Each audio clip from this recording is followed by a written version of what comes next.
നമ്മളിന്ന് ഈസി ആയിട്ടുള്ള ഒരു ഈവനിങ് സ്നാക്കാണ് തയ്യാറാക്കാൻ പോകുന്നത്. ഒരു ബൗളിലോട്ട് 2 മുട്ട പൊട്ടിച്ച് ഒഴിച്ചു കൊടുക്കുക. അതിലേക്ക് മധുരത്തിന് ആവശ്യമായിട്ടുള്ള പഞ്ചസാര ചേർത്ത് കൊടുക്കാം. പിന്നെ നമുക്ക് ആവശ്യത്തിന് പാൽ ഒഴിച്ചു കൊടുക്കാം. ഇനി ഇത് ഒരു സ്പൂൺ ഉപയോഗിച്ച് നന്നായി മിക്സ് ചെയ്ത് കൊടുക്കണം. സ്പൂൺ ഉപയോഗിച്ച് തന്നെ മിക്സ് ചെയ്താൽ മതി, നമുക്ക് മിക്സി ഒന്നും ഉപയോഗിക്കേണ്ട ആവശ്യമില്ല. നന്നായി മിക്സ് ചെയ്തതിന് ശേഷം നമുക്ക് ഒരു ബ്രെഡും കൂടെ എടുത്ത് വയ്ക്കണം. ഈ ബ്രെഡ് നമ്മൾ ഈ ബാറ്ററിൽ മുക്കി പൊരിച്ചെടുക്കുകയാണ് ചെയ്യുന്നത്. അതിനായിട്ടൊരു പാൻ ചട്ടി നമ്മൾ അടുപ്പത്ത് വെച്ചിട്ടുണ്ട്.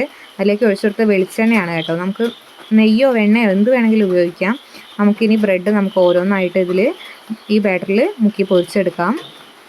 പാൻ ചട്ടി നന്നായി ചൂടായിട്ടുണ്ട്. നമുക്ക് ഓരോരോ ബ്രെഡുകളായിട്ട് ചട്ടിയിലേക്ക് ഇട്ട് കൊടുക്കാം. നമുക്ക് ഈ വലിയ പാൻ ചട്ടി ഉപയോഗിക്കുമ്പോൾ ഒരേ സമയം 4 ബ്രെഡ് വരെ ഒരേ സമയം പൊരിച്ചെടുക്കാൻ പറ്റും. അപ്പോൾ സ്പീഡ് എപ്പോഴും മീഡിയത്തിലോ അല്ലാന്നുണ്ടെങ്കിൽ ലോയിലോ കീപ്പ് ചെയ്യേണ്ടതാണ്. ഹൈ ഫ്ലെയിമിലൊക്കെ ഇട്ടിട്ടുണ്ടെങ്കിൽ നമ്മുടെ ബ്രെഡ് പെട്ടെന്ന് കരിഞ്ഞു പോകാനുള്ള ചാൻസ് കൂടുതലാണ്. പെട്ടെന്ന് തന്നെ ആയി കിട്ടും ചെയ്യും കേട്ടോ. നമുക്കിനി ബ്രെഡ് ഓരോന്നും മറച്ചിട്ട് കൊടുക്കാം.